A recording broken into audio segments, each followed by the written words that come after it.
Buckle up, folks. This is a historic episode of the Midas Touch podcast. I'm Ben Meiselas, joined by my brothers, Brett and Jordy Meiselas. A superseding indictment was just filed by special counsel Jack Smith, adding additional charges, at least 3 new charges in the superseding indictment against Donald Trump. Also, a new co-defendant added. Carlos de Oliveira, a maintenance worker at Mar-a-Lago, has now joined Walty Nauta and Donald Trump as co-defendants, and the additional charges in the superseding indictment relate to the destruction, manipulation, attempted destruction of surveillance footage that was kept at Mar-a-Lago.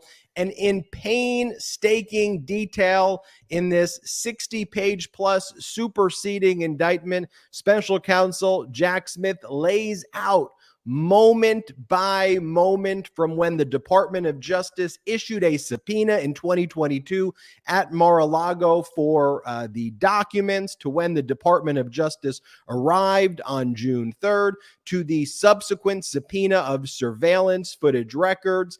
And then it has all of the steps that were taken by Donald Trump, Walty Nauta, and now this new co-defendant, this maintenance worker, Carlos de Oliveira, to try and destroy the surveillance footage, including statements that are attributed to witnesses.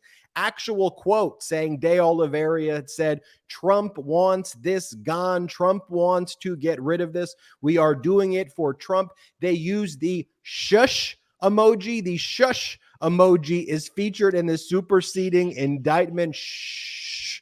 That's included in this indictment. And then there's an additional, I think, critical point in this superseding indictment, which I think deserves equal amount of attention.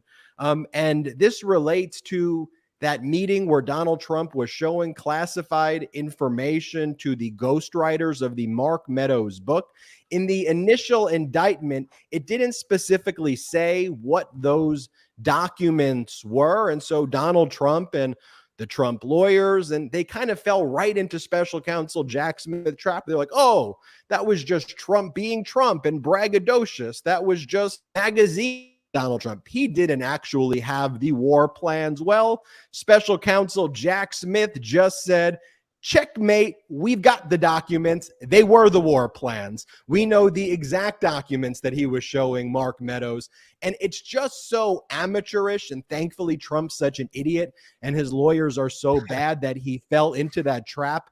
Anybody who's dealt with federal prosecutors before as a criminal defense lawyer knows that you better get all of your discovery right. You better look through all of it before you go out there and make statements, because there's always a disparity of information. But yes, count 32, which relates to page 17 of the indictment. Now, the superseding indictment makes it clear that those documents were Iranian war plans that Donald Trump was showing it.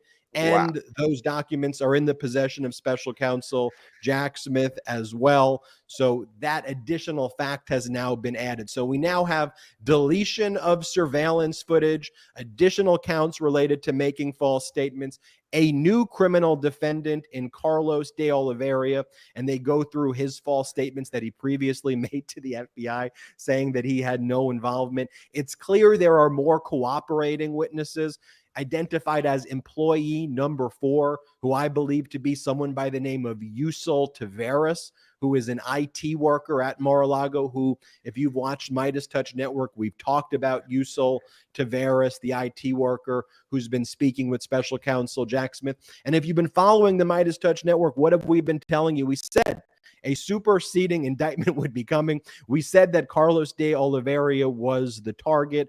Our prediction was correct because we were following the facts, data, who was showing up to the grand jury. But one of the things today, and I'll turn it over to you, Brett, and you, Jordy, all eyes were focused on Washington, D.C., where we thought that at any moment the grand jury there could indict Donald Trump for criminal election interference in the 2020 election. Donald Trump's lawyers met with special counsel Jack Smith's team there, and from all reporting, Jack Smith's team said, be prepared.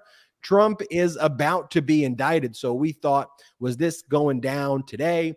We then heard that the grand jury had left.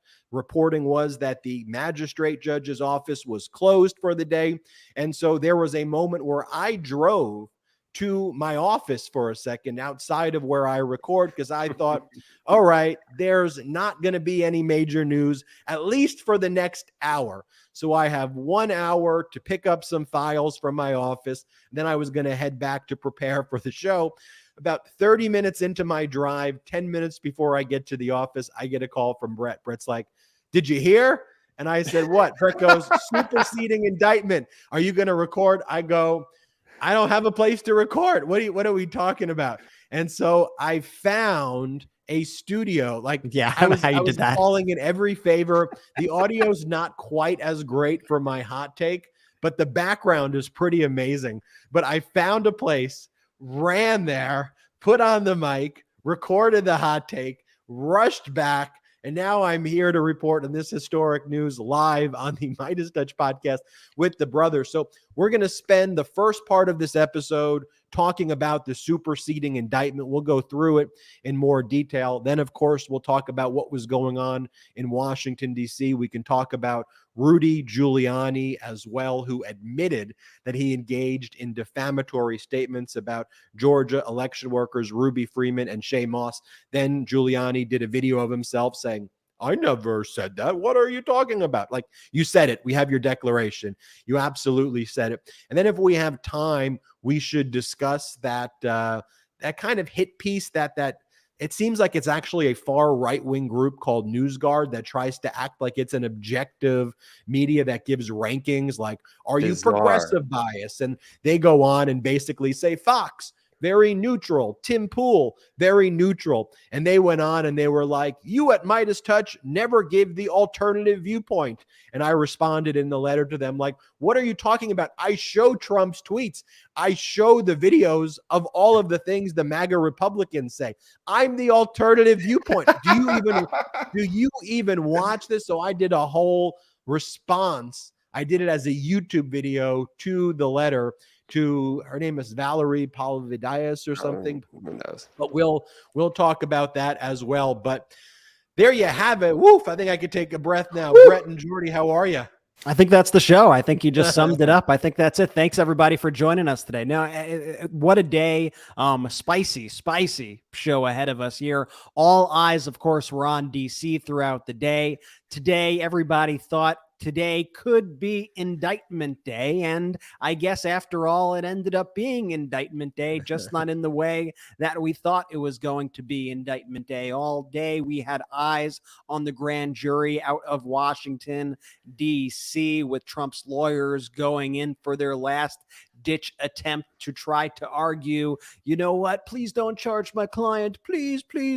And even Trump apparently was like, what a waste. You know, what a waste of time. They already have the goods. They're going to charge. And so they went in there. The reporting is that Jack Smith told them to expect indictments against Donald Trump, their client, of course, for his involvement leading January 6th, 2020 election interference, all the aspects around that, the attempted coup against the United States of America. And that is still imminent. That could still come at any moment. But the surprise at the end of the day, these new charges coming from special counsel Jack Smith in the form of a superseding indictment, making what I gotta say an already airtight, incredibly powerful, detailed, strong case against Donald Trump even stronger, looping in another co-conspirator as a defendant to really hammer that nail into Walt Nauta and Donald Trump, and things just continue to get worse. This evidence is absolutely damning, and we'll just read through the indictment. If you didn't see Ben's hot take, let's just read through some parts of the indictment here, because it is absolutely breathtaking. The level of detail of evidence that they have against Donald Trump, Nauta, and De Oliveira is truly, truly, truly stunning. Jordy, always great to have you here. How you doing today? I'm doing well. I cannot wait for the show. I'm just so happy that we also get to do the show live because it lets us get like the most up-to-date information literally right before we jump on. And so these last 2 hours, page one rewrite, like we always tell you, we put together a whole outline and plan of what direction the show is going to go. Page one rewrite, we had Ben finding studios in the middle of LA. This is hilarious. This is wild. I'm so excited for tonight's show. Ben, back to you. Let's just talk about what a superseding indictment is. The word supersede. It's like almost like an amended complaint in the criminal context. And it goes before a grand jury. The grand jury is still impaneled, right? The grand jury hears new facts. The grand jury votes on it. New evidence goes before a grand jury and it supersedes the previous indictment, meaning things are added. So when you go through this indictment, a lot of the indictment looks the same, except there are some differences. And yes, we have what's posted, the key difference right there as you go down through the complaint that we've seen before. And there's a whole new section that's called the attempt to delete security camera footage. And this section, of course, was not in the previous iteration. And this is about 3 or 4 pages where it goes through again painstaking detail. I'm not going to read the entire thing, but I'll give you a flavor of it and then give you kind of the key parts. And so talks about how on June 3rd, 2022, when FBI agents were at the Mar-a-Lago club to collect the documents with classification markings from Trump Attorney 1, who we believe is Evan Corcoran, and Trump Attorney 3, the agents, I think 3 may be Christina Bobb, the agents observed that there were surveillance cameras located near the storage room. So on June 22nd, 22, the DOJ first emails a draft subpoena for surveillance. They then on June 24th, I'm just skipping ahead a little bit, they then give the actual subpoena for any and all surveillance records and videos, photographs, and other CCTV from internal cameras. I mean, right there, that's great detective work by the FBI agents who are in Mar-a-Lago. They see surveillance footage, go, we want to get that. So they immediately make that request, and they request it from January 10th, 2022 to June 24th, 2022, which is the date the subpoena issued. Reminder, they're there June 3rd. And usually these surveillance cameras keep the footage for about 45 to 60 day time period. Sometimes it's longer, sometimes it's less. But when you make a subpoena like that, you want to be as broad as possible. And then paragraph 78, 79, and 80 start talking about this causes a great deal of concern. You have Nauta receiving a text message from a coworker that Donald Trump wants to talk to him. There's a phone call between Donald Trump and Nauta. Then Nauta changes his travel plans. He reaches out to De Oliveira. There is a number of text messages that paragraph 80 talks about between Nauta and De Oliveira, and it's written, so bizarre, like, hey, brother, I want to see you, brother. You cool with that, brother? Yeah, let's get in touch, brother. Like a back and forth like that. Then you have on Saturday, June 25th, 2022, Nauta traveled from Bedminster, New Jersey to Florida.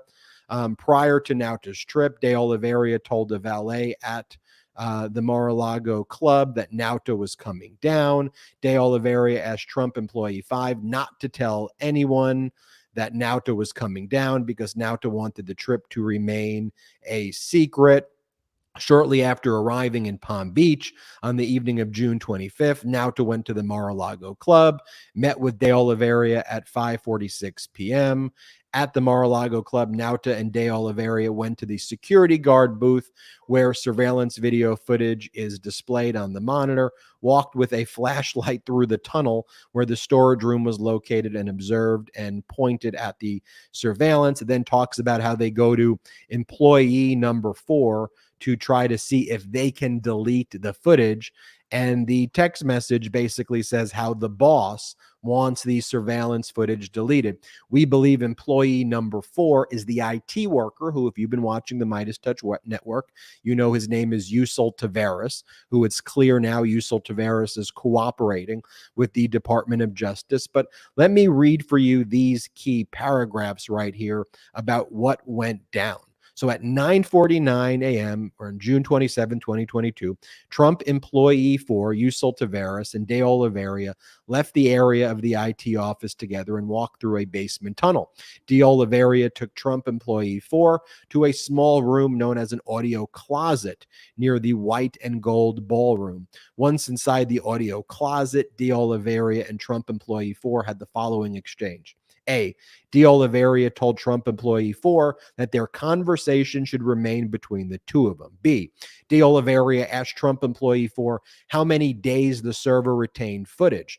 Trump employee 4 responded that he believed it was approximately 45 days. C. De Oliveira told Trump employee 4 that, quote, the boss wanted the server deleted. Trump employee 4 responded that he would not know how to do that and that he did not believe that he would have the rights to do that.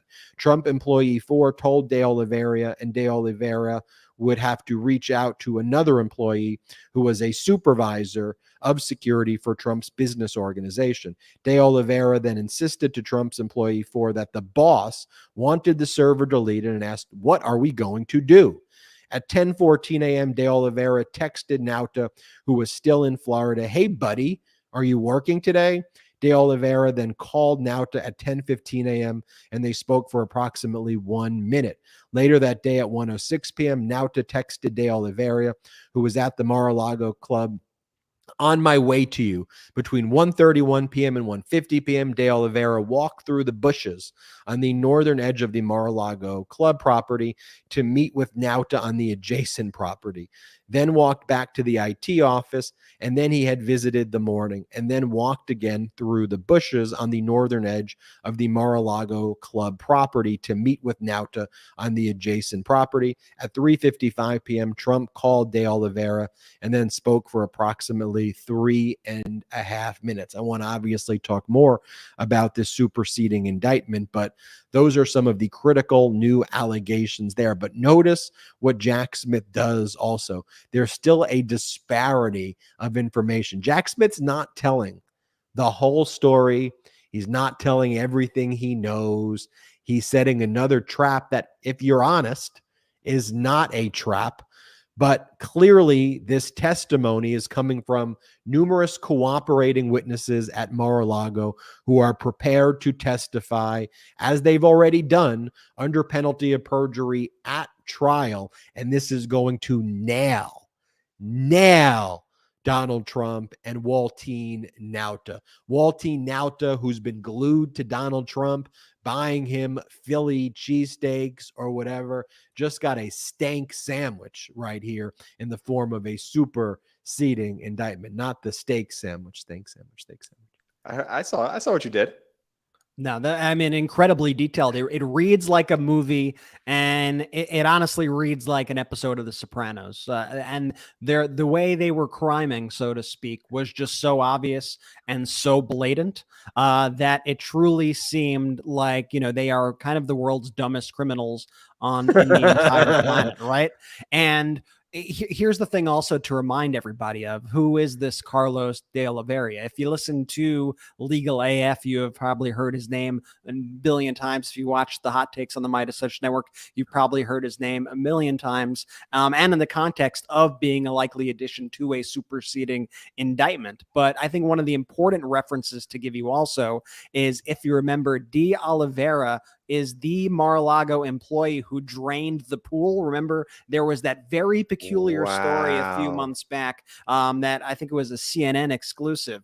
They drained the pool, and just so coincidentally, when he drained the pool, he managed to flood the room where they kept all their surveillance footage. Oh, what a surprise. How did that happen? Okay, so that is who this guy is, and it makes that story feel even a whole lot more suspicious than it even did in the first place. And I have to wonder, just looking through this, the level of detail, Ben, is so precise. And these text messages, the conversations are so specific. And I remember De Oliveira was one of the individuals as well whose phone was seized by the Justice Department, if I remember correctly. Yep. Is that where they're getting these conversations from? How does Jack Smith have access to these conversations at such a great detail? Or does it hint at De Oliveira, maybe he's added, but maybe he's also cooperating with the investigation? Is that a possibility? What are the possibilities here? What is happening? He got it. At first, De Oliveira gave statements, so we know what those statements are. If De Oliveira is cooperating, that would be in the discovery material that was already turned over to Donald Trump. That's part of the discovery obligations by the DOJ. That's why I can confidently say no. As you go to the new counts that are being charged, so scroll down to like count 42 of the indictment. And so this will talk about like what De Oliveira said, and it's a charge for making false statements, I believe. Let me pull open 42. Yeah, false statements and representations. Not a horrible memory for just seeing this thing as I was driving to the office. Count 42, false statements and representations. So this was the meeting that took place, and this is why De Oliveira is being charged with making false statements. So it's as part of the meeting between De Oliveira and the FBI, the following false answers were given. Question: when, after the end of the presidency, boxes arrived at Mar-a-Lago, were you part of any group to help? Answer: no. Unload them and move them? Answer: no. Do you even know, like, were you even there or aware that boxes were? No. Like, all of this stuff was being moved in? Never saw anything. Okay, yeah. And then question: even his personal stuff, like his clothes? Never. And furniture? Nothing. Never saw nothing. Okay, so you don't know where items would have been stored as soon as he moved back to Mar-a-Lago? No. 120, paragraph 120. The underscored statements and representations above were false, as De Oliveira knew, because De Oliveira had personally observed and helped move Trump's boxes when they arrived at Mar-a-Lago Club in January 2021. Brett, if he was cooperating, Special Counsel Jack Smith would have that information. So he's not cooperating. Special Counsel Jack Smith and his team, unlike Donald Trump's team of lawyers, who are horrific, like the worst of the worst. And that's who Donald Trump surrounds himself with, the worst of the worst people. And anybody who's good on Donald Trump's team has, at this point, quit. He's got horrible lawyers. And Special Counsel Jack Smith's team is like LeBron James in their prime of prosecutors. So it's basically like saying, oh, how does LeBron James dunk, right? Like, Jack Smith gets this information like this is the equivalent of a layup for Special Counsel Jack Smith's team. So they've subpoenaed everybody's phone, all of the records. The person who's cooperating is employee number 4, Yusel Taveras. He's the one who hasn't been charged. So Jack Smith's getting it from there, from the subpoenaed phones, from other witnesses, from other surveillance footage, from other employees. And Jack Smith's created not a minute by minute, a second by second chart of everything that has happened. And Special Counsel Jack Smith's team of prosecutors, all the top counterintelligence officials ever, some people who have left private practice to join this dream team, they have all of the data. So you combine that with how freaking stupid Donald Trump and his team are.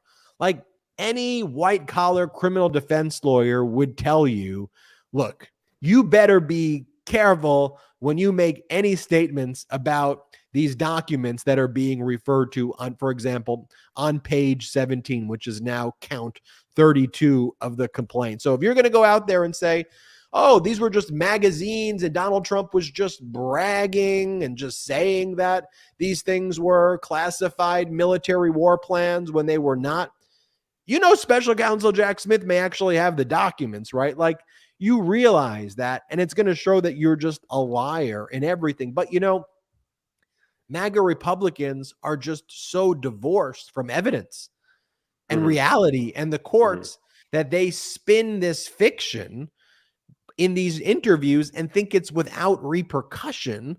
And I suppose to cowards like Kevin McCarthy and Elise Stefanik, freaking traitors, let's just call them out who they are, Jim Jordan, James Comer, who would better be Vladimir Putin's right hand than be people who lead major committees in Congress. Maybe this crap works with these freaking morons, with these damn idiots. But for people who care about evidence and actual law and order, look at what Jack Smith just did in this superseding indictment. You talk about page 16, page 17. Go to page 16. It talks about this encounter where Donald Trump's showing the classified material, the war plans for invading Iran, to Mark Meadows' ghostwriter, saying, "Doesn't this make me better than the chairman of the Joint Chiefs of Staff, Mark Milley? Aren't I cooler than Mark Milley? Aren't I the best?" Like, that's actually what Donald Trump is saying. And everybody said, okay, these seem to be war plans. Donald Trump in their defense was, no, he was just bragging. Those weren't really war plans. Jack Smith doesn't have anything. Yeah, he has everything. Because you go down, and here's where it's just one sentence added to the superseding indictment, right? It supersedes the other one. So this sentence wasn't in the other indictment. And Jack Smith does it with surgical precision. Whoosh, whoosh. And here's what he says. Top of page 17. We didn't add those sound effects. That came straight from Ben, just for the audio listeners only. Samurai sword. Whoosh, is what Ben, careful about your microphone, Ben. Okay. Jack Smith just goes, the document that Trump possessed and showed on July 21, 2021, is charged as count 32 in this superseding indictment. All right. So I go, okay, what's count 32? What's count 32? Scroll down to the counts. 32, 32, 32, 28, 29, 30, 31, 32. January 20th, 2021. January 17, 2022. Top secret, no FORN, as a top secret document. Presentation concerning military activity in a foreign country. In other words, Special Counsel Jack Smith has got it. He's got the goods. We've got the goods. We've got a lot more to talk about here on the Midas Touch podcast. Let's take a quick break. Are you ready? This episode of the Midas Touch podcast is brought to you by Manacora Honey. Now, when I say the word honey, you might be thinking of that stuff that comes in the plastic bear-shaped bottle at the supermarket. Well, this is nothing like that. Manacora makes Manuka honey, a super honey that comes from New Zealand, where the bees only feed on the nectar of the Manuka tea tree, making something that's rich and with a creamier texture that's unlike anything you've ever had before. You can use it just like honey you're used to, but Manuka honey is super because it also contains unique antioxidants and prebiotics, as well as a natural antibacterial compound called MGO that only comes from the nectar of this tea tree. These nutrients support optimal immune and digestive health, so it's a win-win. You can continue to use honey in all the ways that you know and love, and you can enjoy all of the health benefits of the MGO as well. Manacora sent me a jar and a squeeze bottle of their 850 plus MGO Manuka honey, their best-selling product, and it's phenomenal. The 850 plus honey has the creamy caramel texture that melts in your mouth, and it's unlike anything I've ever had. I can grab a spoonful out of the jar and put it in my favorite beverage, or squeeze some honey out on some toast or oatmeal. It's delicious. Each morning, I start my day with a spoonful of Manuka honey, and it is a game changer. Now, if you head to manacora.com/Midas or use code Midas, you'll automatically get an extra free pack of the 850 plus honey sticks with your order. That's a $15 value. Now, I love the jar. I love the squeeze bottle, but the extra pack of compostable honey sticks is a perfect game-changing move for whenever you're on the go. You can bring them with you when you're traveling or when you need a quick snack or running quick errands, or if you need an energy boost if you're on a run or at the gym. That's manukora.com/Midas or use code Midas to get free pack of compostable honey sticks with your order. You haven't tasted or seen honey like this before, so indulge and try some honey with superpowers from Manacora. Let's stop cutting down trees to make toilet paper. Now, it's true, humans are cutting down tens of thousands of trees every day just to supply the American need for toilet paper. And the worst part is that when we use trees for toilet paper, it's just one use and done. It obviously can't be recycled or reused, so it just goes straight into our water system. That's why I made the switch to Real Paper. Real is 100% bamboo, so we're using a plant that grows fast, can be harvested and regenerated, think like the grass in your lawn, and doesn't impact the entire ecosystems of forests. Real is the best kind of eco-friendly product because it doesn't feel like you're sacrificing something to help the earth. In fact, it feels like an upgrade. It's shipped free to my door in plastic-free packaging, and I could schedule it on a subscription so that it comes exactly when I need it. My favorite thing about Real, without getting too personal, is that it's super comfortable in those sensitive areas. Real Paper is available in easy, hassle-free subscriptions or for one-time purchases on their website. All orders are conveniently delivered to your door with free shipping in 100% recyclable plastic-free packaging. If you head to realpaper.com/Midas and sign up for a subscription using my code Midas at checkout, you'll automatically get 30% off your first order and free shipping. That's REELPAPER.com/Midas or enter our promo code Midas to get 30% off your first order plus free shipping. Let's make a change for good this year and switch to Real Paper. Real is a paper for the planet. Great job, Jordy. We're Let's back go. on Let's the go. Midas Touch podcast. Ben Meiselas joined by Brett and Ben Jordy Meiselas. fired up today. I love Fired to up, see you Ben. I fired noticed up. some And energy there. The one thing I love about all this, though, it's what we've been saying for a long time now, that these lies, and this is something Ben was hitting on before, these lies may be okay if you're Kevin McCarthy going and speaking to the press. It might be okay if you're Rudy Giuliani speaking to the press or going on your podcast or doing whatever you're doing. And we'll get to Rudy in just a moment here.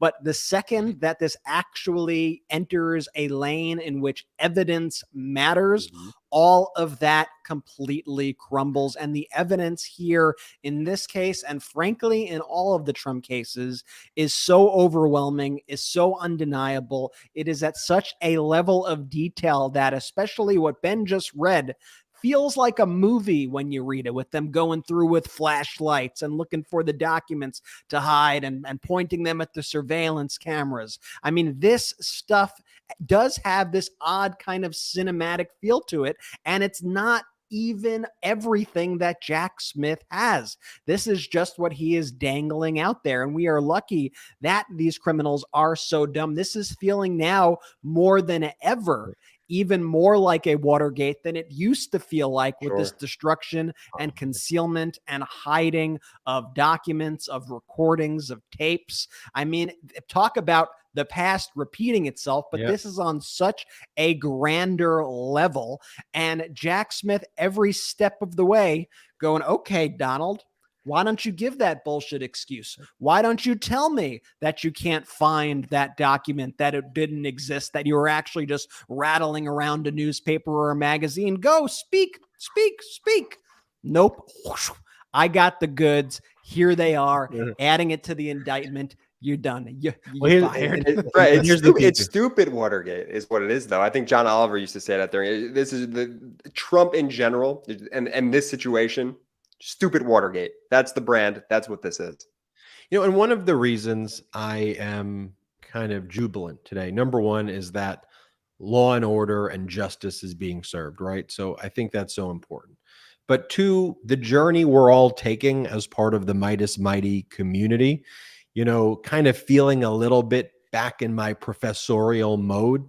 All of these pieces that lined up, including predicting the superseding indictment, who was going to be charged, why Carlos de Oliveira was going to be charged, what he did, who's Yusel Taveras, the whole process. I think when you see how we've built brick by brick here, that's why watching the Midas Touch Network every day kind of builds on itself. And sometimes I'm redundant, but I just want to try to build for people who are joining as this community keeps on growing. But I hope everybody kind of, when they heard this news, even though, of course, it was shocking maybe that it happened today, the overall news that this went down is not shocking, and also I want to be very clear that like I was never just like trying to give people hopium. Like I don't operate like that. Like if things are not going in that direction, I've said I don't think it's going in that direction. Or this isn't going in here. If we just track what's going on, it's like following a weather pattern in a way. And you can kind of see a weather pattern develop. Does that mean for sure that's where it's ultimately going to go? No, but it follows a pattern. And then there are certain kind of branches where it can go. And then we could try to identify using all of the data, the most available probability of what the outcome is going to be, which is why a little bit later in the show, when I show you what appears to be kind of a PSYOP group called NewsGuard or something that really kind of works for right-wing interests, that tries to label groups that are spreading the truth as like ultra progressive bias. We're going to get into that, and it's like I delivered this really long response because the facts matter so much to me, not the political parties. I identify with the only major political party right now that aligns with the facts. But if that changes, then I'm going to change. Right now, it's the Democratic Party, which aligns with democracy, with facts, with objective reality. And I show you what goes on in the committee hearings. That's why I'm supportive of them. But as I said, the bottom line is President Biden posts one QAnon post, one, for all of the support for the PACT Act and the CHIPS Act and the Inflation Reduction Act and the Infrastructure Act and Build Back Better, all of the Biden stuff. He gives me one QAnon tweet and says, where we go one, we go all. I go away from supporting you, President Biden. That's where I go, because it's disqualifying. Sure. Like, you have to have standards. You have to believe in truth and evidence. And that is so critical that we go over the evidence for you. And that's why this whole Rudy Giuliani thing is another perfect example of right-wing gaslighting that we can expose really, really, really kind of easily for everybody. So you can just see how it is that they lie.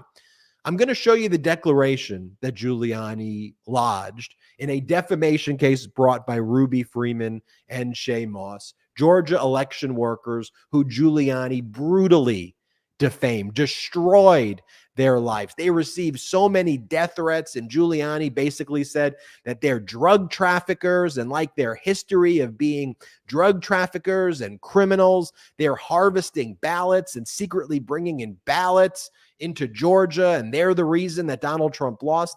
And he put it on them. His attacks were clearly racist. His attacks were misogynistic. His attacks were lies, disgusting lies. So Ruby Freeman and Shay Moss sued because they had to sue. And but for them doing that, the truth would not have come out. But for them having a great law firm that represents them, the truth would never have come out, and the lies would continue to be spread on these MAGA Republican networks like Fox and others. And frankly, other media would not have done a good job.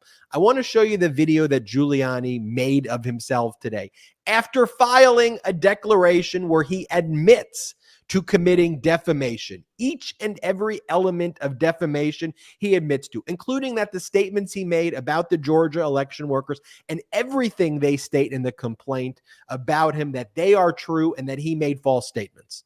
But here is the video he recorded of himself today.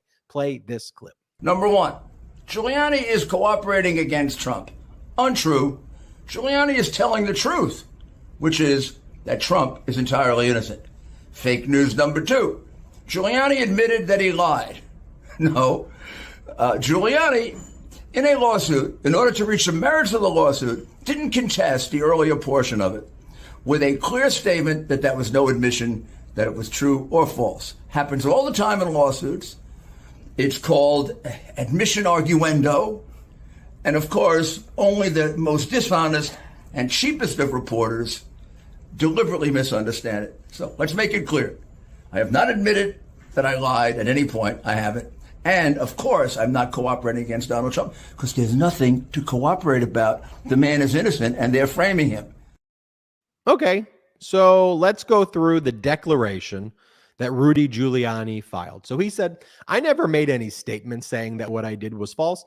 Well, Giuliani, this is a declaration that you filed. And this is what they don't want to put on their right-wing media. And by the way, it's what legacy media is too lazy to go through. I know it's a little bit boring going through declarations. You rather have two talking heads yell at each other and then call a commercial break. I get it, but that's not what the people want. The American people want the truth. The American people want to know, show me the document. I appreciate your opinion.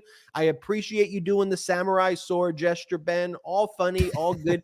Now, can you show me the document, please? It's like Jerry Maguire. Show me the money.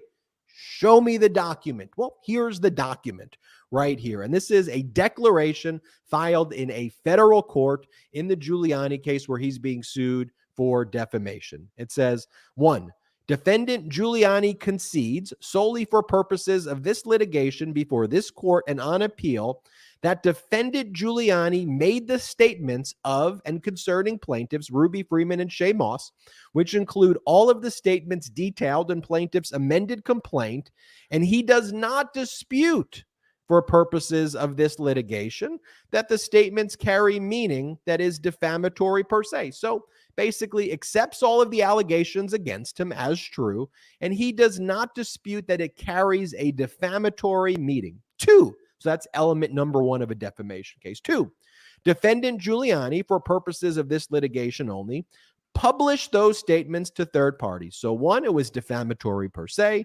2, those statements were published to third parties. And then 3, that Giuliani, for purposes of this litigation only, does not contest that to the extent the statements were statements of fact and otherwise actionable, such actionable factual statements were false. Were false. Let me just read that again. That such factual statements were false.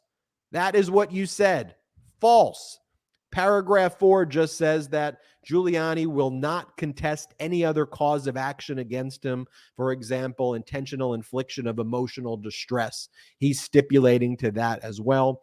He's stipulating to liability. And Giuliani goes, oh, that's just admission arguendo. It happens all the time. No, it doesn't. That doesn't happen all the time. Maybe in a personal injury case, like involving a car accident where liability is established because like one car crashed into the other car, so it's obvious liability. In a case like that, there's admitted liability. In a defamation case, stipulating to liability is almost unheard of. I've never heard of it before, okay? And I've seen high-profile defamation cases. It doesn't exist. It would be like Fox saying, you know what, Dominion? Yeah, we defamed you. That's not what happened. The judge on summary judgment had to make that finding because Fox didn't stipulate to defamation. And so what Giuliani's basically saying, because Giuliani's broke, is I'm going to admit to everything and I'm basically going to declare bankruptcy. Now, it's a non-dischargeable debt. An intentional tort is non-dischargeable, but Giuliani's broke. So in Giuliani's mind, why is he saying this? Because he doesn't want to get sanctioned more money for not turning over documents. And by admitting to liability, he doesn't have to produce extra records and documents because the case is already proven. He basically loses. Now it's just a matter of what were the damages caused. But ultimately, he figures, okay, this may delay trial for a year. His gamble is, well, maybe Trump wins and there's a fascist takeover of the country. So that's essentially where he's going with this. But when he puts out a statement and goes, I didn't say that, you did. And you're a bunch of liars. In a moment, we're going to show a Trump podcaster recognize that he's living in a cult. Steve Deese, or whatever this guy's name is, on Blaze podcast, he realizes that he's in a cult live during the broadcast. But before getting there, Brett Jordy, any comments?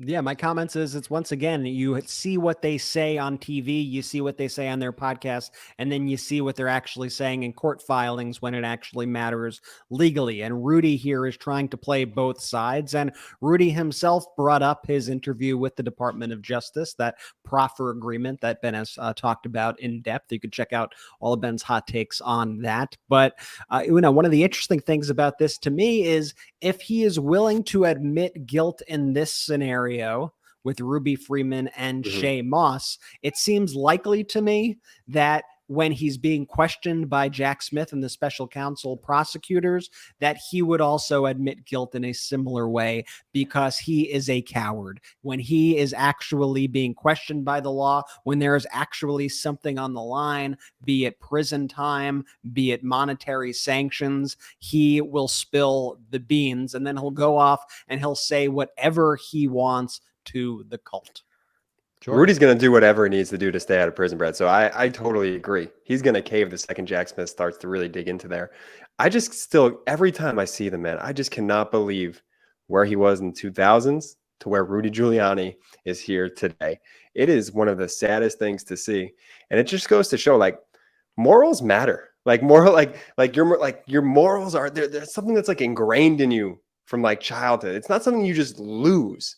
So to me, it's just so questionable that he had this moment where I think a lot of America at the time rallied behind him, thought he was doing such a great job in New York. And it's almost just like, man, what a disappointment. Thought you were better than that. But no, he's not even freaking close. Yeah. So, I mean, what do you have the Republicans doing right now? Sorry, you want to go, Ben? Look, I don't, it's not like I dislike Giuliani because he has duty dripping down his head. Like that's not, I don't just like this.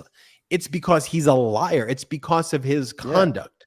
And what I try to do is evaluate the person's body of work and their conduct. And I try to evaluate the evidence and I try to look at the data. And when I see things like that, it's so malicious what they do. It's so vicious. It's so harmful to our democracy. And the fact that you have an entire MAGA Republican Party right now, that's all this. It's all low character, low intelligence, or if they have high intelligence, they have to act low intelligence to fit in. It is disgraceful.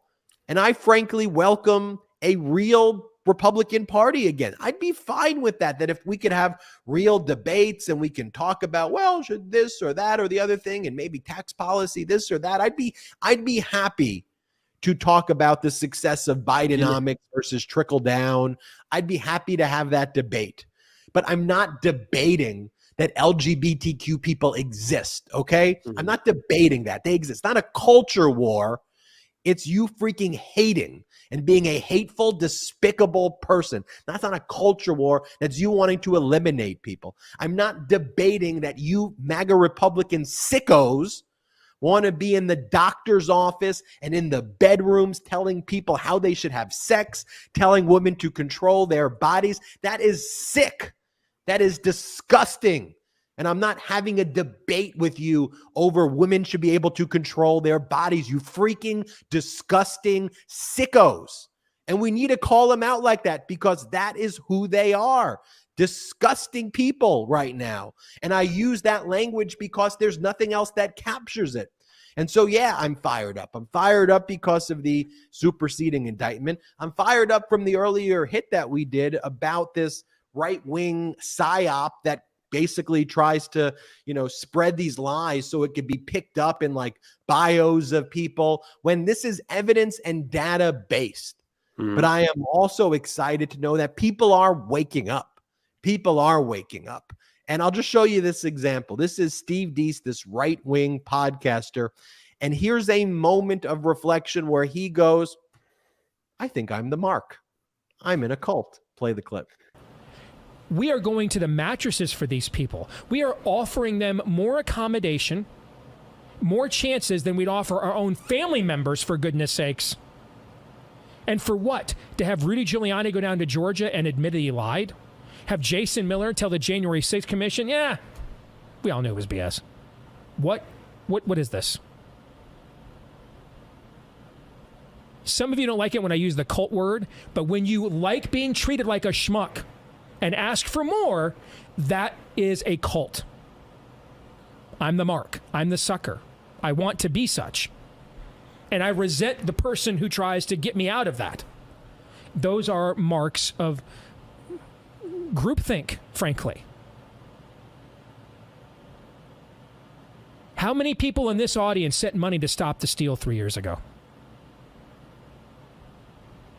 How many shows did I waste your time talking about this 3 years ago? How many?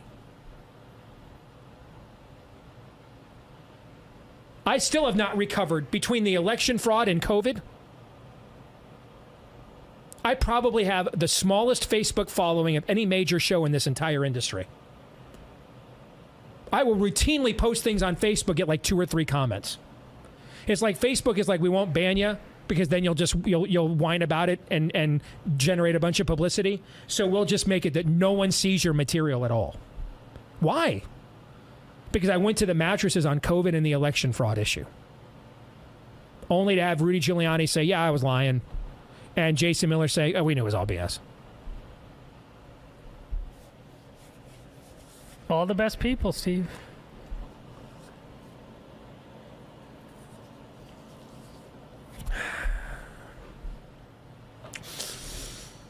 Email me. You know, one of the hardest things for people who are in a cult is because they've lost so many family members, because they've made this part of their identity for so long, and so many people have said to them, look, you're being lied to, you're being lied to. So for them to admit that they were lied to and then to try to get back into society, one of the things we've learned from cult deprogramming, that is why cult members actually, even when they know they're being lied to, dig deeper down the rabbit hole, hoping and grasping. It's like going for a bigger drug and a bigger high, because the fear is once you get out, what that withdrawal is going to be like. And when it comes to cult deprogramming, the withdrawal that people fear is, what is their family going to say about them? What's the community going to say about them? And that's why here, even if somebody, I mean this, and it's hard, even if somebody was, not necessarily in the insurrection, that's, although Pam Hemphill, the J6 grandma. Yeah, I want to talk about that in a sec, but keep going. And I was just going to say, I want to bring something up though when you're done with this. I don't want to slam the door on people's face if they are waking up to the reality. I want to give them a smooth landing, and I want to be compassionate to them. And rather than mock them and say, hey, it's so late now, you think? I do want to say, look, I know that was really screwed up, and you may have done some things that were bad as a result of it, but I think people can get out of that. And I want to be helpful for people to get out of that. But I wanted to share that lesson on cult deprogramming to everybody. Yeah, and Ben, spot on. Sorry, Brad, I just wanted to add one thing before I kick it to you. It is just even beyond, Ben, the familial loss and the loss of community that happens to these folks when they're in the cult. The monetary loss is so big. I mean, think about what that podcaster had said during the scheme of it. He said, how many of you donated to the Stop the Steal campaign? They're so personally and financially invested, and they don't want to admit that they're wrong, which is so hard to pull them out from. Sorry, Brett.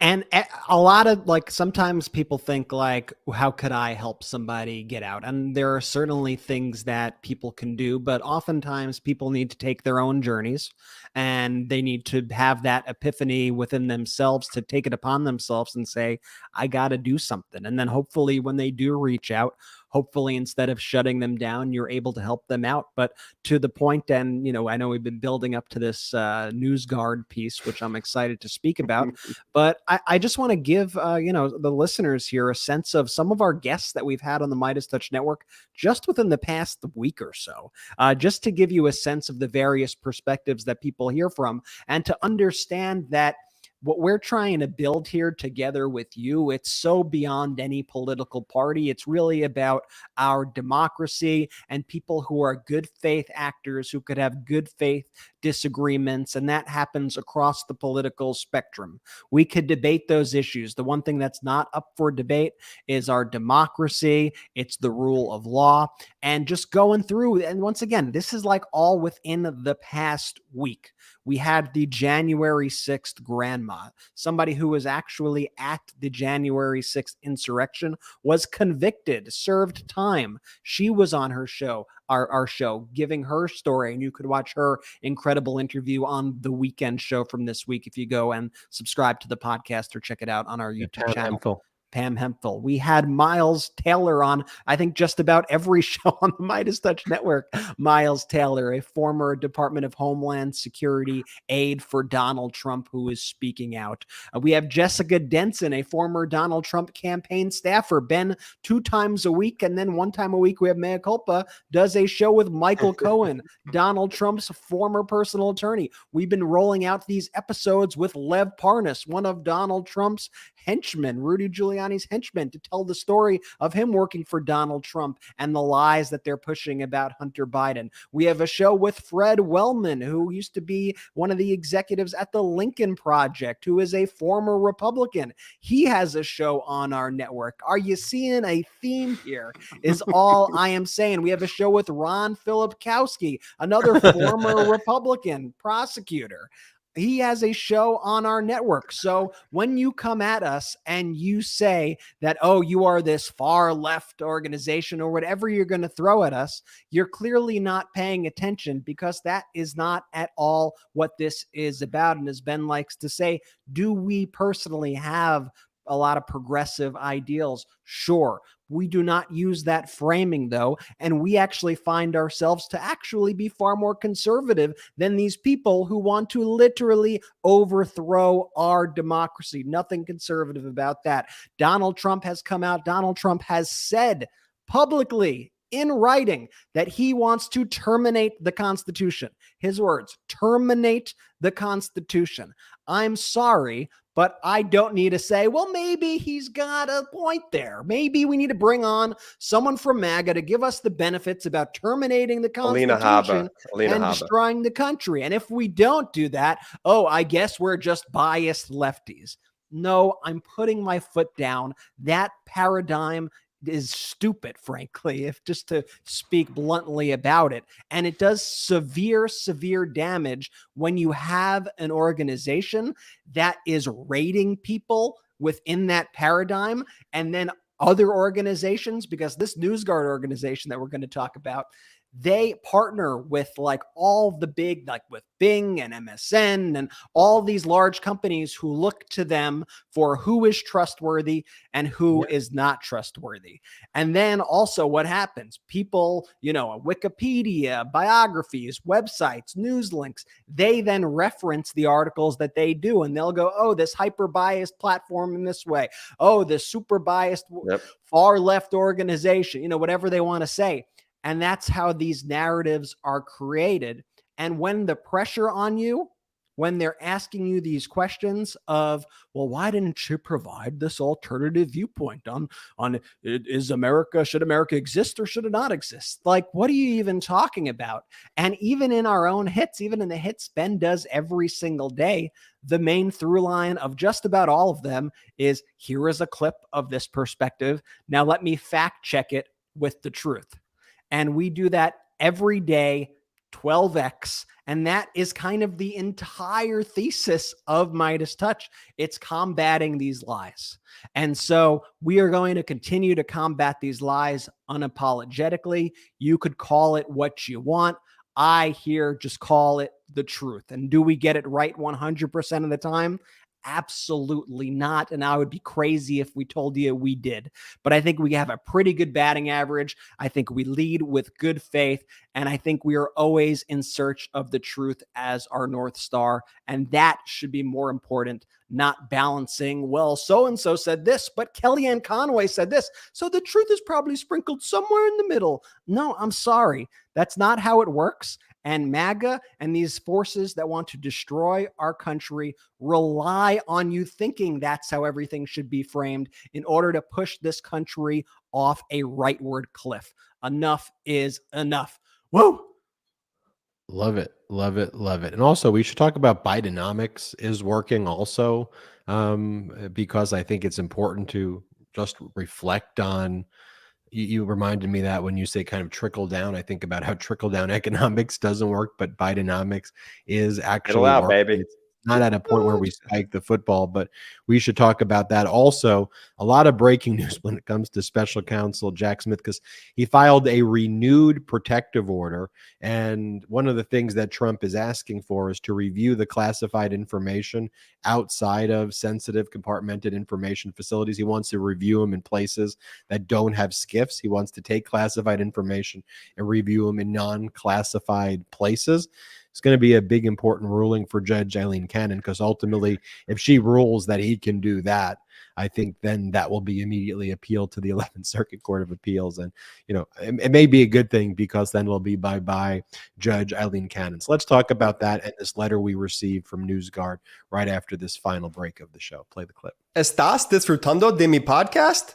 Thanks to Babbel, I know what that means. Do you?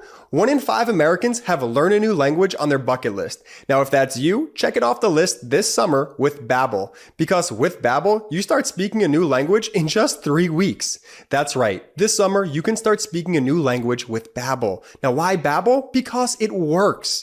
Instead of paying hundreds of dollars for a private tutor or fooling yourself with language apps that are a little more than just games, Babbel's quick 10-minute lessons are designed by over 150 language experts to help you start speaking a new language in as little as 3 weeks. Babbel is designed by real people for real conversations. All of Babbel's tips and tools for learning a new language are approachable, accessible, rooted in real-life situations, and delivered with conversation-based teaching. Babbel's courses are super convenient. They've helped me learn real-life conversation skills on my schedule. Now I'm going on vacation later this year, and I definitely feel more confident in my Spanish-speaking abilities for the most everyday and important tasks, like ordering food or asking for directions, you name it. Plus, Babbel's speech recognition technology, this helps you improve your pronunciation and accent, an absolute game changer. Studies from Yale, Michigan State University, and others continue to prove that Babbel is better. For instance, one study shows that using Babbel for 15 hours is equivalent to a full semester at college. With over 10 million subscriptions sold, Babbel is real language learning for real conversations. Now, here's a special limited time deal for our listeners to get you started right now. Get 55% off your Babbel subscription, but only for our listeners at babbel.com/Midas.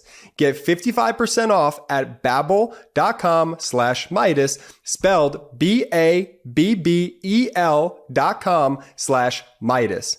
Rules and restrictions may apply. And now let's take a quick break to talk about our next partner, Hold On. Plastic. It's everywhere. It's everywhere we look, and not enough is being done about it. 100 billion plastic bags are used and then thrown away every year. Yeah, that plastic bag you see in the gutter or floating in a stream or washed up on the beach, multiply that by 100 billion. Yikes. Am I right? But there's a better way, and it could start with a better bag. Hold On is a company born from the idea that there must be a better way to go about our daily chores. Now, trash bags and kitchen bags, they're necessary staples, but do they need to be 100% plastic? 100% no! Hold On trash and kitchen bags are heavy-duty, plant-based, non-toxic, and 100% home compostable, which means they break down in weeks, not decades, without filling up our landfills or polluting our oceans. Hold On wants to be part of the growing movement away from single-use plastics, which, if you ask most experts, is the single worst kind of plastic. At every stage, production, disposal, decomposition, plastic bags are doing harm to our earth, our water, and even our bodies. Hold On is absolutely amazing. 1, they're a woman-owned, woman-founded company. 2, the Hold On bags are incredibly durable and sleek. It's so good to know that what I'm using is plant-based, non-toxic, and 100% home compostable. To shop plant-based bags and replace single-use plastics all over your home, visit holdonbags.com/Midas or enter Midas at checkout to save 20% off your order. Sustainability has never been more simple. That's HOLDON bags.com/Midas, MEIDAS, or enter Midas to receive 20% off your order. Small things can lead to lasting change if we stop and say, hold on. Thank you, Hold On, for sponsoring this episode. We're back live on the Midas Touch podcast. I'm Ben Meiselas, joined by Brett and Jordy Meiselas. Let's first go over Special Counsel Jack Smith's new filing, a renewed request for a protective order. Let's talk about Bidenomics is working, and then let's talk about this NewsGuard letter we received. So here's the new filing. It's the United States renewed motion for protective order pursuant to Section 3 of CIPA, the Classified Information Procedures Act. Let's go down to the main area of dispute between Special Counsel Jack Smith and Trump's lawyers over the proposed protective order. And mind you, now this is in the context of the fact that we know Donald Trump showing war plans to people. We know what the superseding indictment is. We know that Donald Trump's asking to destroy evidence. So after the superseding indictment, that adds additional context to this motion that's being filed by Special Counsel Jack Smith. So here it says the government's proposed protective order limits the areas in which classified information may be handled and discussed. For example, pursuant to the government's proposed protective order, any classified information discussed with defendants in any way shall be handled in accordance with this order and the attached memorandum of understanding, including such requirements as confining all discussions, documents, and materials to an accredited SCIF, sensitive compartmented information facility, because we're dealing with classified information. And this is what happened when Jack Smith's team called Trump's legal team. Defendant Trump's lawyer, counsel, objects to the provisions in the proposed protective order that require them to discuss classified information with their client only within a SCIF. They express concerns regarding the inconvenience posed by this limitation and requested that defendant Trump be permitted to discuss classified information with his counsel in his office at Mar-a-Lago and possibly Bedminster. The government is not aware of any case in which a defendant has been permitted to discuss classified information in a private residence, and such exceptional treatment would not be consistent with the law. Then it goes through the intelligence directives as well as common sense. Then it says a significant portion of the classified discovery in this case, including the majority of the charged documents, include sensitive compartmented information.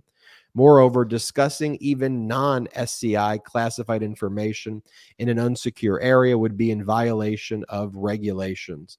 All persons who have authorized access to classified information are responsible for ensuring that classified information is not communicated in unsecured areas. So the gall, and MAGA Republicans will support this guy.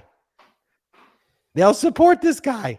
So that is the filing that Special Counsel Jack Smith just made. Trump's lawyer saying, yeah, he's credibly charged with stealing classified information and doing things with them in unsecure areas, but it's going to be so inconvenient for him to have to drive to a SCIF. It's going to be inconvenient for him. And Jack Smith's calling it out. We'll see what Judge Eileen Cannon does, but, you know, it's going to be a major ruling for her. Because, by the way, I don't trust Judge Eileen Cannon. I think Jack Smith would actually be happy if she ruled the wrong way so he could run immediately to the 11th Circuit and try to get rid of her from this case. But wow. And Jack Smith's response, there is no basis for the defendant's request that he be given the extraordinary authority to discuss classified information at his residence, and it is particularly striking that he seeks permission to do so in the very location at which he is charged with willfully retaining the documents charged in this case. It's such a good point, too. Like you want to take this information that you weren't supposed to have at this place, and you want to read it at the same place where you were charged for these crimes. It's just so brazen. What I ask, and I ask you, Ben, too, from the legal perspective, and Brett, I'm interested to hear your take too, is that the play? Like, is that Trump's playbook in all of this? Is that he wants the ruling to go in his favor so he can review them exactly at the scene of the crime. So he could then say, look, they ruled on it. I'm allowed to look at them here. How sensitive could these documents be? Is that the crayon up the nose chess that Trump is trying to play here, Ben? Brett? Listen, personally, we get Ben's response soon. I think we need to all stop thinking about Donald Trump as some super mastermind genius who's going to slip out of this one. You know, like everyone complains, oh, it's taking so long. It's taken years and years and years, and we've been waiting 8 years. No, first off, no, we haven't. Nothing was ever going to happen while he was president. I'm sorry, it was not going to happen. So it's really just been the past few years. And now, as you see these indictments, sure, did we want them to come quicker? Absolutely. And I understand that 100%. But you see how meticulous they are, and you see the level of detail that they are in there, and you see all the mechanisms that prosecutors have to ultimately get their end result if they want it, right? They are going to use every legal means necessary to ensure that Donald Trump is not out there in his drained Mar-a-Lago pool, flipping through, sensitive, compartmented, classified documents. And so Jack Smith has that move, like Ben said, where if it comes to it, and Judge Cannon does make an absolutely disgusting ruling, and she might, or maybe she cares a little bit about her credibility. I don't know about that, but we will see. If she does not make the right decision, Jack Smith then has that option to appeal, and that appeal could end up getting Judge Cannon completely off the case entirely. So for all this talk about Trump, the Teflon Don, all this stuff, to me, I really, it's my opinion, I do not see it that way. I think he is in a whole lot of trouble. And I think with these charges, I see only one out for him. And it's exactly why he's running for president, because his one out is he gets to be president, he becomes a dictator, he shuts down the DOJ investigations, and that's that. And is that a possibility? Scarily enough, yes, it is a possibility. But is he going to escape things through any other legal means while our democracy still exists? No, I truthfully don't believe it. I believe they have him dead to rights on all of these cases, on the federal cases, on the state cases. I think he is in a whole lot of trouble, and I think he knows he is in a whole lot of trouble, and it's going to keep getting worse for him. That's my. I agree. My question was more. I agree, Brett. No, that's an excellent way to phrase it. But Ben, when you answer it, I guess my question is more on the optics. Is Trump trying to play an optics game here? Does that make sense?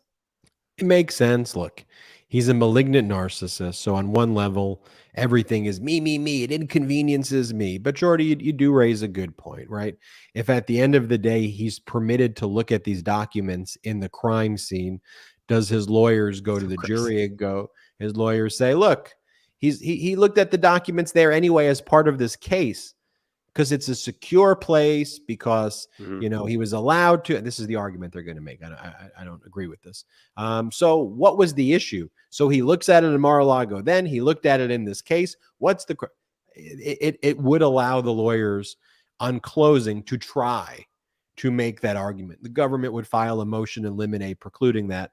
But part of it is it inconveniences me. This is an inconvenience. No, it's not an inconvenience to the nation when you show our classified war plans and documents to people. And Brett, his only defense right now is the one that he's pursuing, which is destroy democracy, destroy America. That's what he is trying to do. Meanwhile, you have Bidenomics working. I do want to highlight the fact that President Joe Biden's economy continues to grow. The U.S. GDP shot up again in the second quarter. You've got the insiders saying, these are all the headlines from today.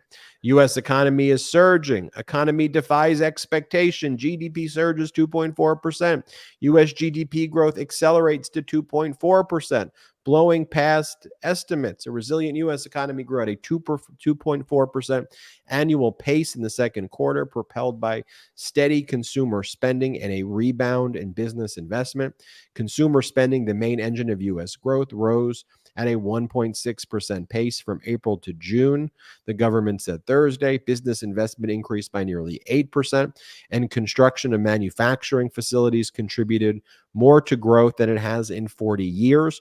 Real personal disposable income increased by 2.5% last quarter. Inflation continues to fall. Core PCE inflation fell to its lowest quarterly rate in 2 years. Inflation is now under 3%. And while doomsayers once predicted 100% chance of recession, Wall Street is now directly crediting Bidenomics for much stronger growth this year than expected. It's the latest evidence that Bidenomics is growing our economy from middle out and bottom up, not top down. 13.2 million jobs created under President Biden, nearly 4 million more jobs than before the pandemic. 3.6% unemployment, that's under 4% for 17 consecutive months, the longest stretch over 50 years. More Americans are joining the labor force. The share of working age Americans with jobs is the highest in 20 years. Inflation has fallen for 12 months in a row and is down 2/3 from last year. Wages are rising. Wages are higher than they were before the pandemic, even accounting for inflation. I want to show you this clip right now of Democratic Congress member Ted Lieu talking about what Democrats are focused on, the economy rising, and what is it that the Republicans are focused on. Play the clip. Today, Bloomberg reported that U.S. GDP growth accelerated to 2.4%, blowing past economists' estimates. Consumer confidence is also at the highest level in over 2 years, and inflation has now declined for 12 consecutive months to a low of 3%. The United States has the highest GDP growth and the lowest inflation of all the G7 countries. So growth is up, consumer confidence is up, inflation is down. This is Bidenomics, and it did not happen by accident. When Democrats were in control last term, we passed numerous laws to grow our economy from the bottom up and the middle out. We passed the American Rescue Plan, the Inflation Reduction Act, the CHIPS and Science Act, the Infrastructure Law. All of those laws have now grown our economy and grown the middle class. What are Republicans focused on? Putting women in jail for concealing abortions. Powerful.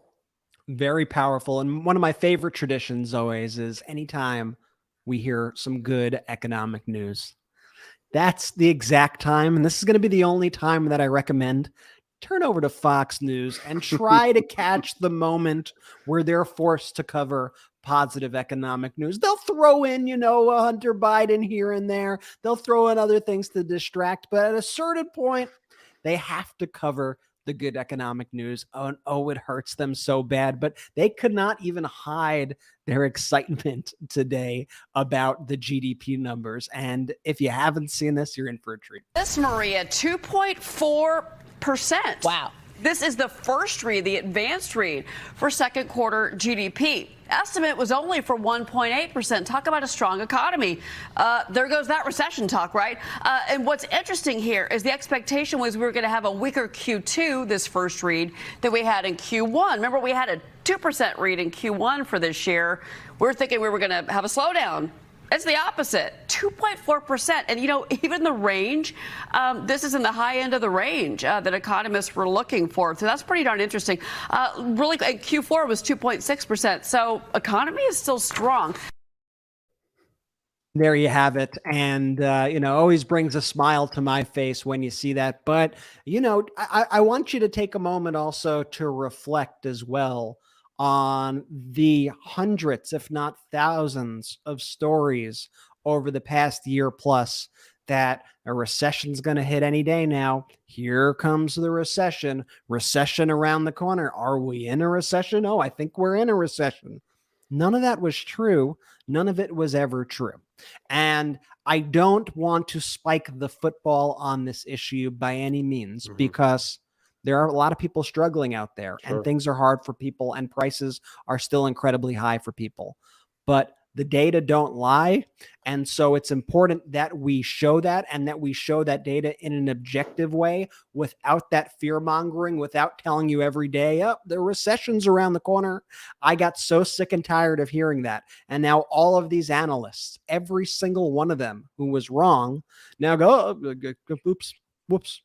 are bad. And then they start making more horrible predictions. And one of the things I noticed about that list of all the organizations that had headlines, when you look at it and you see the CNBCs and you see Fortune and you see all those companies, those were a lot of the companies that previously had actually been predicting the most doom imaginable for the economy. And now it truly looks like we're heading into we're going into the back half of this year. We're going into next year with a lot of indicators now heading into the right direction, with consumer confidence at its highest levels in years, with people starting to feel good about the economy. It's not only showing up in numbers, but it's actually showing up in people's perceptions, which is arguably even more important than what the data says, right? I mean, it's important that people are feeling the effects personally, and that people feel like they could take their family out to dinner, that people feel like they could go see a movie on the weekend, that they could go fill their refrigerator with fresh produce and fresh food for the week. Now all of that is being felt. We're seeing inflation come down. We're seeing the jobs numbers grow. We're seeing this manufacturing super cycle. All the while, we are seeing Republicans take more and more and more extremist stances, because what they're doing right now is they are not trying to help people. They're not trying to put forward policies that are going to make people's lives easier. Unfortunately, I wish they were putting their ideas forward of what they think they would make people's lives easier, but they are in fact doing the opposite. They're stripping away people's freedoms. That's the only legislation that they seem to be able to pass around the country, just depriving people of their rights. And at the same time, they are weaponizing the government in order to try to protect Donald Trump, spread misinformation, platform people who say despicable things, platform people who are like literal insurrectionists. That's what they are concerned about right now, trying to talk about and float these ideas of, oh, we got to impeach Joe Biden. Why do you want to impeach President Biden? I don't know. Donald Trump told me to do it, so I'm going to do it. I mean, this is how they're running the country right now. And now we're looking down the pipe, and now what's their next scheme? Oh, maybe we force a government shutdown this year. Maybe that's going to be our move. We weren't able to shut the country down with the debt ceiling, so let's hold the economy hostage once again. That's coming, folks, and keep your eyes out for it. And we'll be speaking about that a lot more on this show. But look at their moves, look at their decisions, and look who they impact and how they impact them. And to me, that is what tells you everything about them. I want to now talk about NewsGuard. And to be and to be fair, I don't know if this is the whole organization, if it is just the questions that were being asked. I do want to say this, at least based on the current research that I have, they consider Fox News to be credible with exceptions. That is the rating that they give Fox. So if I was a little hyperbolic in saying that it is a right-wing, whatever, I want to be clear. I don't want to fall into the trap in my evidence-based special counsel Jack Smith approach. I don't want to, because they're going to cite that in whatever article they're. I don't want to get over. I don't want to get overzealous. I'll be clear, because my other approach is very evidence-based and facts-based. And what the situation is with Fox, they call Fox credible with exceptions, and that to me is exceptionally ignorant. That's at least my understanding of their current review. Beyond that, I have no evidence to suggest anything. Okay, now the only little bit of evidence. I'll pull up a little bit of the other evidence of what they said to us. So this is a staff writer. Her name is Valerie Pavlonis. And she goes, "My name is Valerie Pavlonis. I'm a staff analyst for NewsGuard, which reviews and rates online sources of news and information. I hope this email finds you well. I previously emailed a personal email of one of the hosts, but this address seems more appropriate. I'm writing because I'm currently working on a report of the Midas Touch podcast. I have some questions about the podcast, which are included below. 1, who technically owns the podcast? We said the Midas Touch Network. 2, when we rate podcasts, we check whether podcasts are dominated by one-sided opinion. From what I've listened to, the Midas Touch podcast is dominated by one-sided liberal opinion without alternative views." And I won't waste our time reading the full letter. I'll just give you an example that she cites where she says we are biased and only provide one-sided liberal views. She goes, later in the segment, Ben Meiselas said of the Republican Party, the whole party is, hold on, I want to go up a little bit more. During July 18, 2023 episode, the host discussed the 2023 Turning Point Action Annual Summit. And this is what I said. Quote, so what went down at this conference, said co-host Ben Meiselas? Well, you had Donald Trump Jr. saying he doesn't do cocaine because that's somehow important to the American people. Lauren Boebert saying that she is a rhino hunter because what are you even talking about? Marjorie Taylor Greene saying it's a bad thing that President Biden is like Lyndon B. Johnson. Ted Cruz saying the Barbie movie is a communist Chinese plot. And Trump making up fake conversations that never happened between himself and Vladimir Putin. I mean, such a sad state of affairs for the Republican Party on full display at that conference in Congress and just throughout the country. Later in the segment, Ben said of the Republican Party, the whole party is completely destroyed. The whole party is completely deranged. What we are seeing are the last gasps of a dying political movement, and it is our job to usher in an era of normalcy. The episode did not provide alternative viewpoints. So just pause right there. Like, that is false. Like, the alternative viewpoints or the viewpoints, I showed all of the clips of Don Jr. I showed what Lauren Boebert said. I showed what Marjorie Taylor Greene said. I showed what Charlie Kirk said. I showed what Ted Cruz says. A lot of the people who complain to me in the chats say, Ben, why are you posting Donald Trump's viewpoint? Why are you posting those clips? Why are you showing his Truth Social posts? Stop platforming him. Stop platforming him. And I always say, because I think it's important that you see the alternative viewpoint. So what I do is I say, here is what they are saying. And I just play their words. Sure. I literally play what it is they said. And then I say, well, Ted Cruz saying the Barbie movie is a communist Chinese plot is insane. Or Lauren Boebert saying that she is a rhino hunter, that is insane, that she's hunting rhinos and that they believe people like Bill Barr is a rhino. Like Bill Barr, Trump's attorney general. Like, what in the world are you, like, what are you even talking about? And then notice what I say. I say it is our job to usher in an era of normalcy, because that's how I frame things. The bottom line is, if the Democratic Party starts talking about the Barbie movie as a communist Chinese plot and they're dino hunters and, or they, as I said, it's not the Democratic Party because I love the fact that, like, liberals. No, it's the overall, like, it's not like rooting for the Dodgers versus the Yankees or whatever. Like, it's what the views are that are being espoused. And that's the most important part to me. And then it goes on to say, during the June 16, 2023 episode, the host discussed the aftermath of Donald Trump's arrest and arraignment that week in a federal courthouse in Miami. Quote, but Donald Trump right now is charged with serious federal crimes. True. One of the co-hosts said. And Donald Trump is going to be charged with even more serious federal crimes. True. And then Donald Trump is going to be charged with serious state crimes. True. And he can't gaslight his way out of that. The public True. relations strategy ultimately is not going to work. He's just going to be like a madman ranting and raving. He's going to be like at the end of one of those movies when you see somebody being whisked away into an insane asylum. The episode did not provide any... I think that was me. I'm a little upset they didn't. The episode did not provide any alternative viewpoints. We provided Donald Trump's viewpoint. I show you all of the posts. We show you what the lawyers are saying. And by the way, it goes to show you we were right on June 16, 2023, because we're talking about now a superseding indictment. What I said was going to happen based on a data-based approach happened on July 27th. And so here she is criticizing my data-based analysis that has proven to be correct on July 27th. Why? So because I didn't, in addition to showing you what the lawyers in Trump were saying, I didn't platform them on the show so they could say, Ben, you're wrong. That's not going to happen when it is going to happen. Like, how would that be a helpful thing? And then when and I'd ask her if she's watching this, and I'm sure, she's seen the comment section now. And a lot of people are saying, hey, Ben, tell her I'm a Republican. Tell her I'm an independent. Tell her I'm a conservative.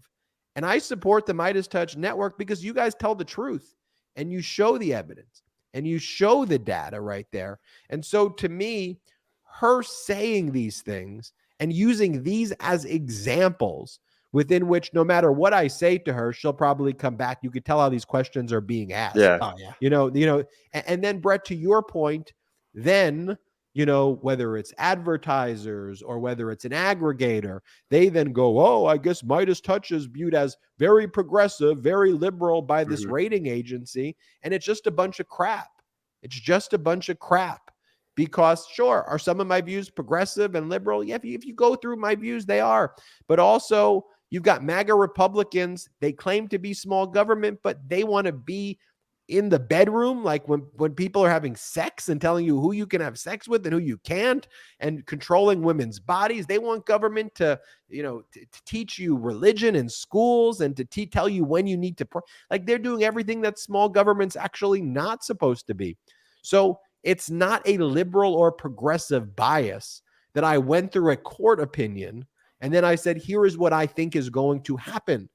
And Valerie, if you're watching this, that's the problem with what you're doing. You're the one creating the labels. I'm not creating the labels. I'm just trying to go through a paradigm of pro-democracy. And here's what she says, number 3. If podcasts have a point of view, we typically look for that point of view to be discussed, either in the podcast description or in the beginning of the episode. However, I didn't see a disclosure of the show's progressive stance anywhere. If I missed such a disclosure, can you point me to it? If not, why does the podcast not disclose its stance? Well, from the outset, we say we are a pro-democracy podcast. We're unapologetically pro-democracy. That's what we put everywhere. We have shirts. Network, pro-democracy. We own the trademark. Unapologetically pro-democracy. That's what we say over and over again. And she's saying what? I have to say that Marjorie Taylor Greene's conservative? She ain't. I have to say James Comer and Jim Jordan, who are like creating alliances with unregistered foreign agents in China. I got to go say that's conservative. That ain't. I got to go and say that MAGA Republicans singing songs on congressional delegations with January 6th insurrectionists and posting it on Apple Music, that's conservative. That ain't. I got to say, spreading COVID conspiracy theories, that is conservative. That ain't. Supporting election denialism, that ain't conservative. I'm sorry. Just because that party was taken over by MAGA Republicans, that don't make that conduct conservative one bit. That makes that conduct criminal. That makes it fascist. And that is what is going on right there. And you know what? I get heated up because the amount of effort spent going through line by line by line and making these points very clear, is something that this community prides itself on.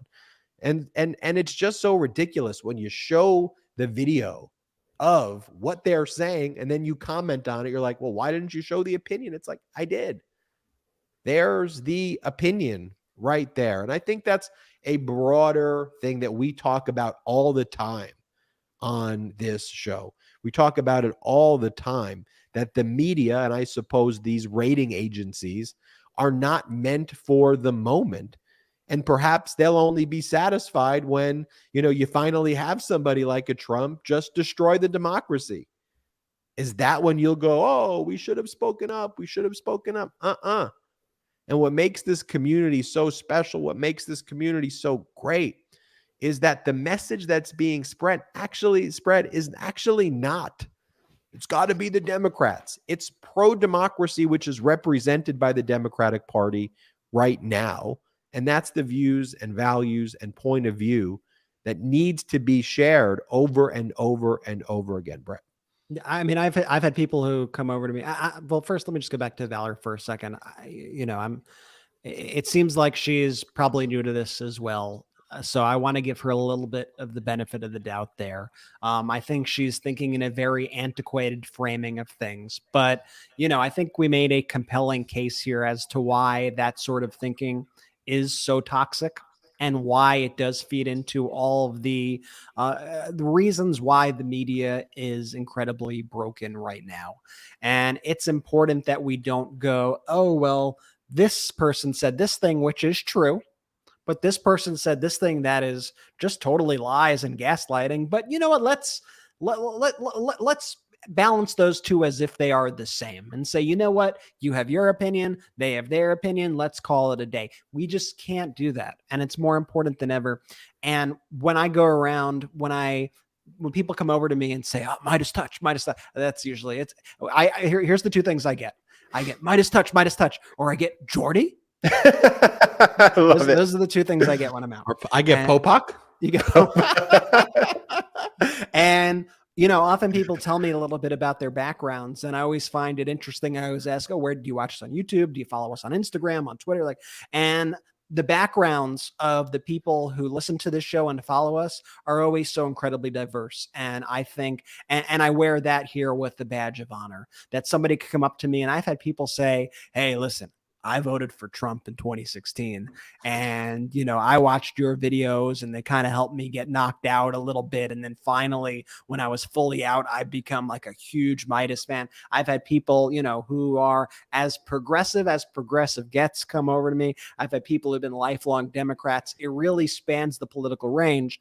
Because I think at the end of the day, what we all want here, what all you want who are watching, are for our politics not to be an absolute shit show, right? We want competent people trying their best, trying to do the best things for the American people, to help them out, to help move the country forward, to make sure that the most vulnerable among us do not fall through the cracks. And that's my North Star for everything we do here. That's my opinion of how things should be.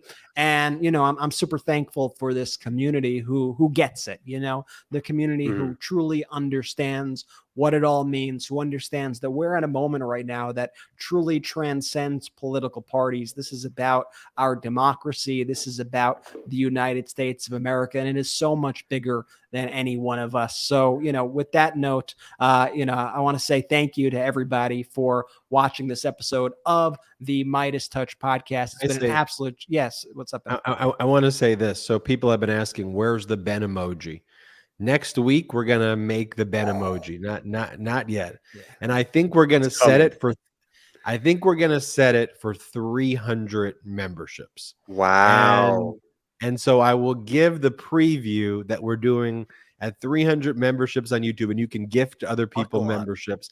There will be a Ben emoji. So I will do it. So if we start now, then the emojis will happen on the Monday episode. So it could already be banked from this episode. I haven't run that by Jordy, but that's what fair. We'll start. It's fair. That's fair. We'll start early, or early voting. And then we'll bring it to we'll bring it on the Monday show. Thank you, everybody. A truly historic episode, again, talking about the superseding indictment. It was so great spending this time with the Midas Touch community.